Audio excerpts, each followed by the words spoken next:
time he appeared on the show was nearly 2 years ago. He's been keeping something of a low profile since then, though doubtless he will tell me different. Please welcome to the show Mr. David Coverdale. How you doing, Dave? Fine, fine. Well, I've just said it's been 2 years since you last came on the show. Now, there's obviously a lot of water under the bridge since then. Where have you been hiding? Well, it wasn't really a matter of choice, Mick. The album should have been out a year ago, March 1986. And in March 86, I got a dreadful sinus infection, which was not drug-related. And it cost me all my vocal ability, if there is supposed to be any there, and power and everything. I couldn't sing for 9 months of last year. Right. I had to go in for surgery. That's when I said to the members of the group that there was no guarantee after this surgery if I would get my voice back. So I suggested that they find, you know, another band or something, because I couldn't afford just to keep things going. But I mean, obviously, I've just been listening to some of the new album. You sound in great voice again. Thank you. Well, I think hopefully it's better than ever. All right, well, look, I want to talk to you about the new album and all the changes in the band that have been going on in a minute. First of all, let's have a look at the man in action. This is Whitesnake in one of our most requested ever videos. This is Love Ain't No Stranger. Whitesnake, Love Ain't No Stranger, in a very popular video on this show. My guest today, Mr. David Coverdale. Yeah. It's really strange, the very end part of that, when I'm taken away on the lorry, my child went, "They're taking my daddy away." Yeah, it's very... She watches the show, I believe. Yes, yeah, in Munich. Right, right. Now, I'm just watching that video myself. I felt just a bit nostalgic because that lineup there, when it first, Cozy Powell, Neil Murray, John Sykes, when it first got together, oh, it was great. Everybody was saying this has got to be the best Whitesnake lineup yet. Yes, indeed. What happened there? Just the attitudes changed. I mean, the whole important thing to remember is that when I came up with the concept of Whitesnake, it was just as a vehicle for good rock and roll songs. It's not the Monkees or Duran Duran. If somebody leaves, it's like a million broken hearts. It's a musical outfit. And that's it. If an attitude creeps in and a personality wants to change what I want to go for, and any negative % of attitude comes in, then it's not interesting to me anymore. Right. It's the flexibility of being able to work with some of the finest musicians in the business is always appealing to me. And everybody benefits. I'm not like a dictator, you know, Richard Tater. It's everybody benefits from the success. I think most of the new material on the album, as far as I know, was co-written by yourself and John Sykes. Yeah, when I sat down, John has never been known as a composer, and I encouraged him. That's all I can do, is encourage and inspire people to spread the wings and fly. If they decide to doo-doo in the nest, you know, I'm not prepared to clean it up. Tell me about your new single, because already it's rocketed into the top 40 here in the UK. I hear it's doing very well in America, probably just about to break down the doors in Europe. Yes. But it's a very long choice of a single, isn't it? Well, I don't compromise. I don't write singles. You know, it's arranged. All of the album is arranged to give Whitesnake a whole new stage show. It's like a live show. But then you get the record company saying, "David, don't be mad. You can't release 7-minute-long singles." They can say whatever they want. You know, I'm a songwriter first, and the songs are all arranged to have legs to walk straight off the disc into the arenas, the concert halls. All right, good words. Let's have a look at the brand new single from Whitesnake. This is Still of the Night.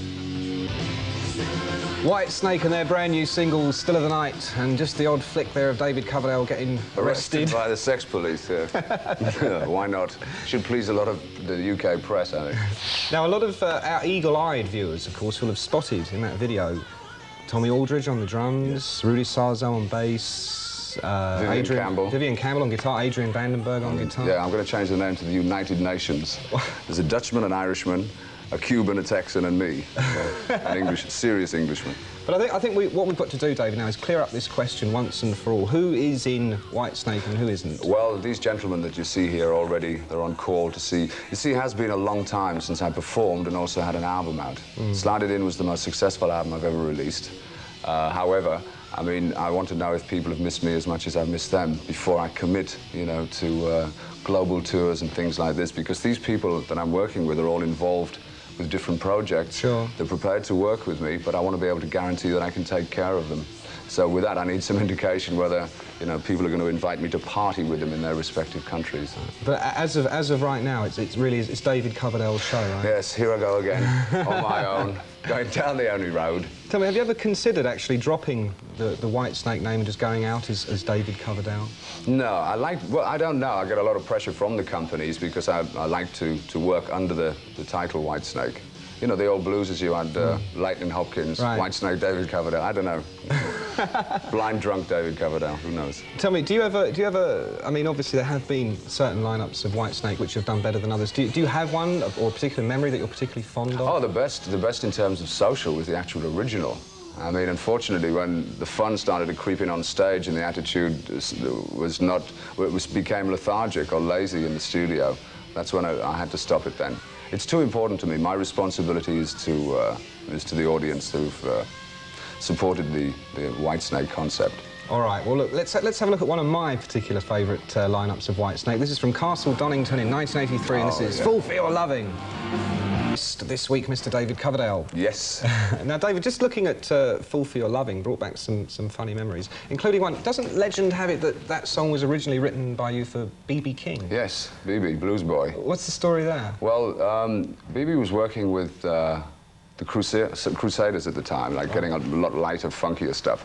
And Bernie Marsden actually did an interview on behalf of Sounds with B.B. because B.B.'s a big influence on him. And he was saying, hey, why don't you guys get a tune together? You know, so we got this thing together. When the demo, when we did sort of the demo to send over to him, I was going, this is a bit good. And we kept it. It was like instead of taking from the black man and, you know, and stealing it, like we didn't even give it. You know, it's like inverted some way. And that was the first worldwide hit Whitesnake had. Right, I know. You know, but it was great because there was no compromise. It's a blues-based. The whole idea of Whitesnake is rock with the blues bass. But there's also a track on the new album, isn't there, called Is This Love, which I understand was written originally for Tina Turner. Yeah, EMI asked me if, when she was preparing material for what is now a current album, because she wanted to get back into a rockier thing, they knew I was going off on a writing spree and said, if you come up with any ideas suitable for Tina, we'll put them forward. And this was one of the ideas I was messing around with, and John came and said, what's that? He started putting some little guitar embellishments in, and we came up with Is This Love? Then Neil came over and said, we ought to keep this. This is the kind of track that people like with Whitesnake, because usually I'll write light and shade songs where I'll make a soft start and then go, I better bring the band in, you know, which is like on almost every Whitesnake album. And this is the first time since Ain't No Love in the Heart of the City or Help Me Through the Day that there's been just one blues groove going through it. Right, right. Well, I mean, also, well, Slow and Easy, of course, was fairly bluesy, wasn't it? Oh, yeah, well, it's, there's always a blues base. The situation blues is just another word for expression. But there's no compromise in terms of artistic integrity. It's still as legitimate as the rock stuff. And do you think if you were starting out now as a singer that you'd bring in like a horn section and girl backing singers, lots of keyboards? If I felt the track needed it, yeah. Yeah, if I felt that's it, you know, you've got to get the best out of the song. I don't think there's a lot of great songs nowadays. I mean, the 70s, late 60s and up to middle 70s, the songs and albums you could guarantee to get your money's worth. You can't really guarantee that anymore. All right, let's have a look at some sleazy blues now from Whitesnake, and this is Slow and Easy. Whitesnake and Slow and Easy, back in the studio here with Mr. David Coverdale. Yes, yes, yes. David, I must tell you, a lot of girls tell me when they go to your shows, that, or particularly see your videos, they say the reason they like it is because you're so sexy. Oh, thank you so much. At my age. Do you feel sexy when you go on stage? No, I just basically respond to the physicality of the music and use the microphone as an extension of it. The music, or whatever. I mean, guitarists or whatever have a great physical instrument to present the music with. I don't like just to stand there and sing. You know, it's not a Cliff Richard situation. Sorry, Cliff. I like the physicality of rock and roll. It's great physical and emotional therapy.